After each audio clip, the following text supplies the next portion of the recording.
Well, it's one thing to cut back on how much you eat if you're watching your waistline, but what if you couldn't afford the cost of food? According to some experts, that could soon be a reality for more and more people across the globe. A decade of high food prices. That was the warning from the United Nations as well as the OECD last week.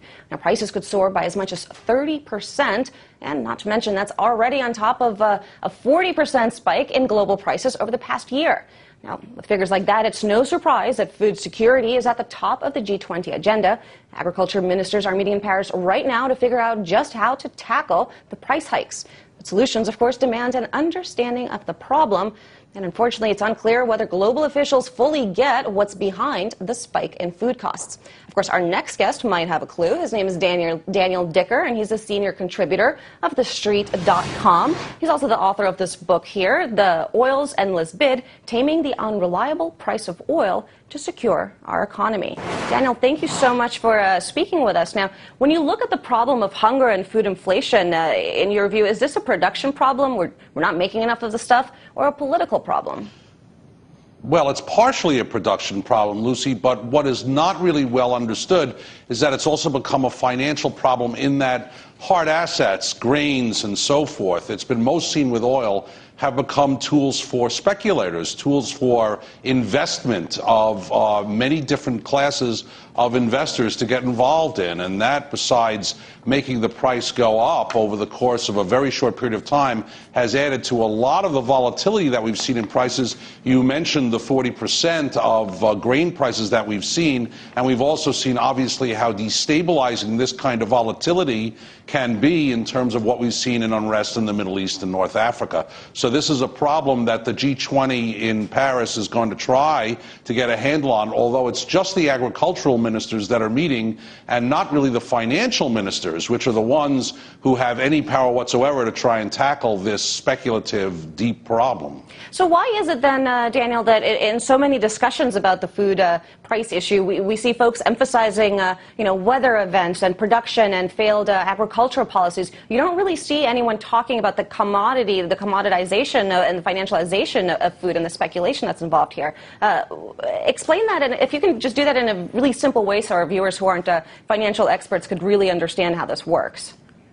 Right, and two reasons that happens is, one, obviously there is a theater game going on Wall Street trying to dissuade people. Now remember that there have been all sorts of geological and environmental issues. We've had, this year we've had droughts in Russia, we've had flooding in Australia and other things. But these things have happened through time.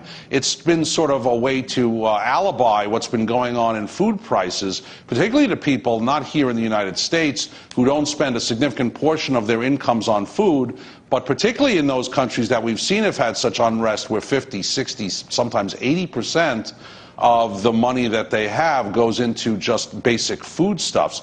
So there has been a need for a sort of a disconnect from what has been going on in the financial markets, particularly over the last 5 years. The up and down spiking we've seen in corn and wheat prices, we saw it in '08, and we're seeing it again this year.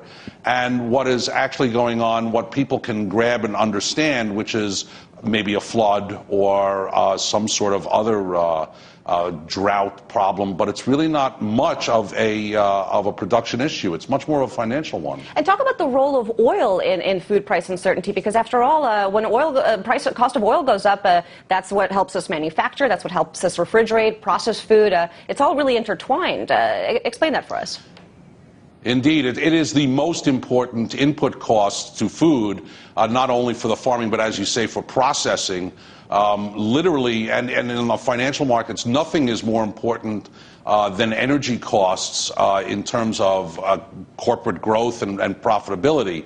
So this is the most important single input cost that anyone needs to look at when they're looking at food costs and the poverty and the hunger that is going around globally. And in this respect, there has been an unbelievable financial rush to get involved in oil. Fully 75% of indexing of commodities is directed towards oil, and that amounts to, in the United States alone, close to $350 billion of buying money that goes into buy oil and specifically drives prices. We've seen, for example, prices at the pumps but even on the financial markets, oil go well above $110 in the WTI and almost $135 in the European benchmark, which is the Brent market, before coming down just a couple of weeks ago. But even coming down, people are saying we're getting some relief in these oil prices, and yet we're still hovering very close to $100 here in the United States, and in Europe closer to $115. So oil is really